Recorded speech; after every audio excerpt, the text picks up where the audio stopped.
ये एक बाल की तरह कोई चीज़ नज़र आ रही है। अब इस बाल के अंदर लगता है कुछ चीज़ें मौजूद हैं जो डार्ट फ़ॉर्म में है। अब ये नहीं पता कि ये डार्ट क्या है और इसकी कंपोज़िशन किस पे वर्क कर रही है। इस डार्ट में से ये 50 के है, यानी 50,000। इसको हमने क्या नेम दिया? ये हो गई एक कॉलोनी।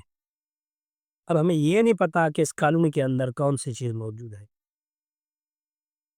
मैंने क्या किया, इस कॉलोनी में से ये एक चीज़ को बाहर लेकर आया।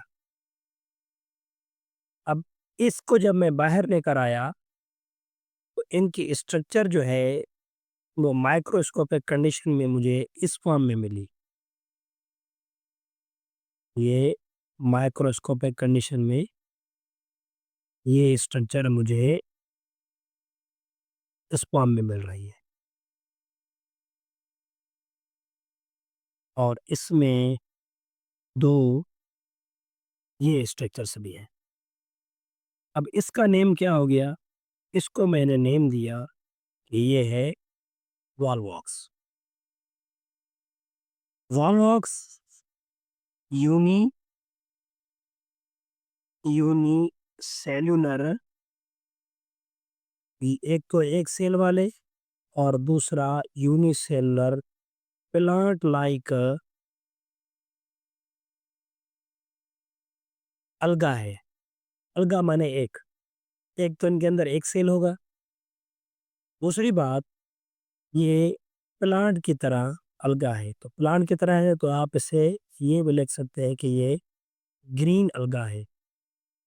जब बात ग्रीन की होगी तो मतलब इनका अपना क्लोरोफिल होगा और जिनका अपना क्लोरोफिल मॉलिक्यूल होता है, वो क्या करते हैं, फोटोसिंथेसिस में अपनी न्यूट्रिशन, अपना फूड, अपनी ग़िज़ा खुद बनाते हैं। अब हमें ये पता चला कि वॉलवॉक्स में एक सेल है और उनमें क्लोरोफिल है और क्लोरोफिल की मदद से वो अपने न्यूट्रिशन खुद बनाते हैं। अगर ये पूछा जाए कि भाई यूनिसेलुलर है, तो यूनिसेलुलर में उनके अंदर सेल कौन-सा होगा? तो हम कहेंगे कि सेल है उनका यू यूकेरियोटिक। इस सेल में न्यूक्लियर मेम्ब्रेन वेल डेवलप्ड मौजूद होती है। और अगर हम ये कह दें कि भई इनकी हैबिटेट क्या है? हैबिटेट माने ये कहाँ पाए जाते हैं? तो नेम होगा कि ये फ्रेश वाटर, पानी के अंदर होते हैं।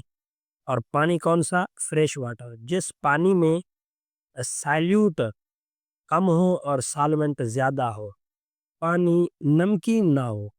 फ्रेश वाटर उसे कहते हैं जिसमें जिसमें सॉल्यूट की कंसंट्रेशन, नमकियात की, मिनरल की, आयन की कंसंट्रेशन कम हो और सॉल्वेंट की कंसंट्रेशन ज़्यादा। हैबिटेट भी हो गई। इनके अलावा इनकी बॉडी का जो शेप होगा, इनकी बॉडी का जो शेप है उसे हम कहते हैं कि ये स्फेरिकल है। स्फेरिकल, तो ज़्यादातर स्फेरिकल को ऐसे भी बनाया जाता है। स्फेरिकल स्ट्रक्चर को इस फॉर्म में भी यूँ भी बनाते हैं, स्फेरिकल इन फॉर्म। उसके अलावा इनमें 2 फ्लैजिला होते हैं, 2 फ्लैजिला, ये 2, इनको हम क्या कहते हैं?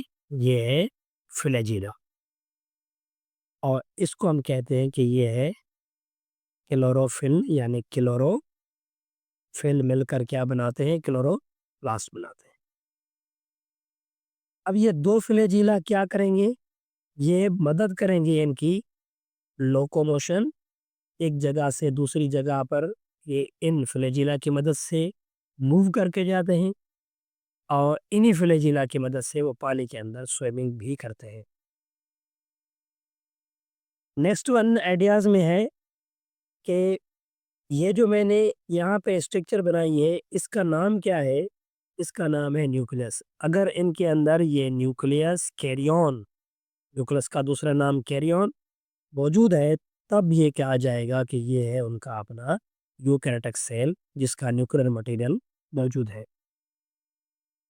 इसके अलावा no harmful effect, no no harmful, इनका कोई नुकसान नहीं है। या तो ये फायदा दे सकते हैं उस पानी को, एनवायरनमेंट में ऑक्सीजन दे सकते हैं, वरना इनका नुकसान नहीं हो। इसके अलावा इनकी अपनी एक फैमिली होती है, फैमिली, उस फैमिली को हम क्या कहते हैं, वॉल वॉल वोकेशी। देखिए, वॉल वोकेशी कहा जाता है इसको, वॉल वोकेशी और वॉल वोकेशी भी इनको कहते हैं, ये उनकी अपनी फैमिली है। अब इन ऑर्गेनिज्म का जो जिक्र है वो किस साइंटिस्ट ने किया था? साइंटिस्ट का नाम था एंटोनी वेन न्यूमेनहोइक, LEEU। अभी यहाँ पे नी भी लिखते हैं और कभी कभार इनमें W भी लिखते हैं। 17वीं सेंचुरी में ये क्लास लेंथ के लिए मुख्तसर सा जिक्र है कि वॉल वॉक्स जो है वो इस तरीके के साथ होते हैं और उनका सर्वाइवल जो है वो बहुत इम्पोर्टेंट है, इनका होना फ़ायदेमंद है। ये